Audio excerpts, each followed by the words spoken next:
겉으로는 평등을 내세웠지만 그 속에는 전혀 다른 계산이 깔려 있었던 조약이 있습니다. 1871년에 체결된 청일수호 조교인데요. 이 조약이 동아시아 역사를 어떻게 바꿔놓았는지 한번 살펴보겠습니다. 자, 1871년입니다. 청나라와 일본이 역사상 처음으로 대등한 위치에서 조약을 맺습니다.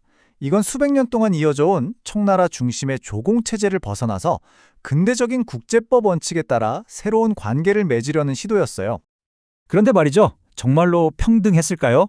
지금부터 이 조약 문서 곳곳에 숨어있는 불평등의 흔적들을 한번 찾아보겠습니다. 사실 이 불평등은요, 조약의 이름에서부터 이미 드러나고 있었습니다. 구체적으로 어떤 내용인지 한번 보시죠. 명칭이 좀 특이합니다. 보통은 조약이라고 하는데 조규라고 되어 있죠. 이게 왜 그러냐면 당시 청나라는 서구 열강한테 강제로 맺었던 불평등한 문서들을 전부 조약이라고 불렀거든요. 그러니까 일본과의 이 협정은 그것들과는 다르다는 걸 보여주기 위해서 일부러 조규라는 다른 이름을 쓴 겁니다. 또 하나 이상한 점이 있습니다. 조약의 첫머리에 양국 최고 통치자의 이름이 빠져 있어요.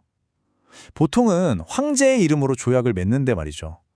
이건 청나라가 일본의 덴노, 즉 천황을 자기네 황제와 같은 격으로 인정하고 싶지 않아서 의도적으로 뺀 겁니다. 외교적인 자존심 싸움이었죠. 자, 그리고 영사재판권. 이건 치외법권이라고도 하죠. 불평등 조약의 대표적인 조항입니다. 쉽게 말해 우리나라 땅에서 외국인이 죄를 지어도 우리 법으로 처벌하지 못한다는 뜻이에요. 이건 명백한 주권 침해입니다. 그런데 이 조약 8조를 보면 정말 재밌는 부분이 나옵니다. 이 영사재판권을 청나라와 일본이 서로에게 인정해줬다는 겁니다. 이건 평등이라기보다는 우리는 너희 법을 못 믿겠고 너희도 우리 법을 못 믿겠지 하는 서로의 사법체계에 대한 불신을 공식적으로 드러낸 거라고 볼 수 있습니다. 그럼 도대체 이 조약을 왜 맺은 걸까요? 평등이라는 포장지 뒤에 감춰진 양국의 진짜 속내를 한번 들여다보겠습니다. 바로 방어하려는 청나라와 팽창하려는 일본의 충돌입니다. 청나라의 목표는 아주 명확했어요. 방어입니다. 당시 막 떠오르던 일본을 어떻게든 외교적으로 통제하고 싶었던 거죠. 특히 자신들의 속국이었던 조선에 일본이 영향력을 행사하는 걸 막는 게 가장 큰 목적이었습니다. 반면에 일본의 목표는 정반대였습니다. 바로 팽창이죠.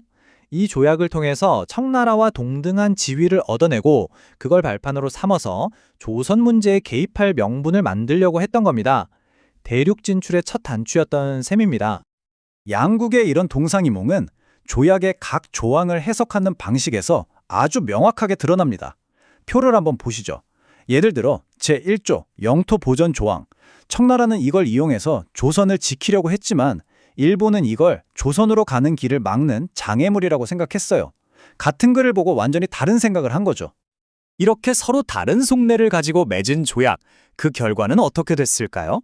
이 조약이 불러온 예상치 못한 결과, 그 아이러니한 상황을 한번 보겠습니다. 사실 조약을 맺고 나서 처음에는 일본 쪽에서 불만이 터져 나왔습니다. 조선 진출을 막는 조항들이 너무 많다고 생각해서 이거 외교적으로 실패한 거 아니냐는 말까지 나왔어요. 그래서 비준을 미루면서 조항을 좀 바꾸자고 요구했지만 청나라가 거부했고 결국 일본이 마지못해 원한 그대로 비준합니다. 그런데 바로 이 지점에서 일본은 아주 기가 막힌 생각을 해냅니다.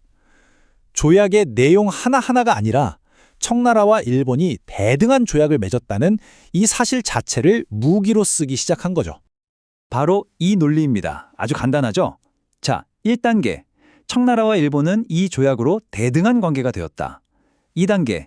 그런데 조선은 청나라의 속국, 즉 한 수 아래의 존재다. 그럼 3단계. 결론은 뭘까요? 청과 대등한 일본은 당연히 청의 속국인 조선보다는 우월하다. 이런 논리가 만들어지는 겁니다.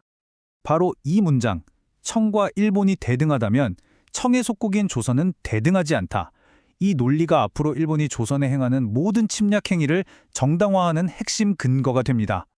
그리고 이 논리는 불과 5년 뒤인 1876년 곧바로 현실이 됩니다. 일본은 이 논리를 앞세워서 조선은 청나라와 상관없는 독립국이라고 주장하면서 불평등한 강화도 조약을 강제로 체결합니다. 동아시아의 질서가 뿌리부터 흔들리기 시작한 거죠. 결국 하나의 조약을 두고 청나라는 방어를, 일본은 팽창을 꿈꿨고 그 사이에서 조선의 운명이 결정되고 말았습니다. 외교라는 것이 얼마나 냉정한 힘의 논리로 움직이는지를 극명하게 보여주는 사례죠. 평등이라는 이름으로 시작된 조약이 어떻게 불평등을 심화시키는 도구가 되었는지 살펴봤습니다. 결국 외교문서에 쓰인 단어 하나, 그 해석의 차이가 역사의 방향을 완전히 틀어버릴 수도 있다는 점을 생각하게 합니다.